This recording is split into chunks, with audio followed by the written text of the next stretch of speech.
నమస్కారం. జ్ఞానాన్ని చేరవేసే smart news ink and mike మీడియాకి స్వాగతం. ఇప్పటి ముఖ్యాంశాలు. చంద్రబాబు గారు దావోస్ పర్యటన.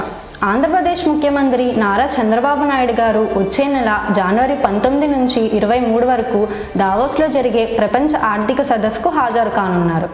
రాష్ట్రానికి మరిన్ని విదేశీ పెట్టుబడులను తీసుకురావడమే ఈ పర్యటనకి ముఖ్య లక్ష్యం. హైదరాబాద్లో నడి రోడ్డుపై కత్తులతో పొడిచి తుపాకీలతో కాల్చి రియల్ ఎస్టేటర్ని చంపిన దుండగులు. వందే మాతరంపై చర్చలో పీఎం మోడీ. అధికార పక్షం విపక్షం అనే భేదం లేదు, ఇప్పుడు ఐక్యంగా ఉండాల్సిన సమయం అని స్పష్టం. ఒక్కొక్కరికి ఇవ్వాల్సిన 2 లక్షల బకాయిలు చెల్లించాలని విశాఖ గన్నవరం పోర్ట్ వద్ద మత్స్యకారుల ఆందోళన. ఐఏఎస్ అమరపాల్నికి హైకోర్టులో ఎదురుదెబ్బ. ఐఏఎస్ అమరపాల్ని తెలంగాణకు కేటాయించాలని స్కాట్ ఇచ్చిన ఉత్తర్వులపై తెలంగాణ హైకోర్టు స్టే విధించింది. మరిన్ని అప్డేట్స్ కోసం మా ఛానల్ని సబ్స్క్రైబ్ చేసుకోండి. Please like, share and subscribe to Ink and Mic media.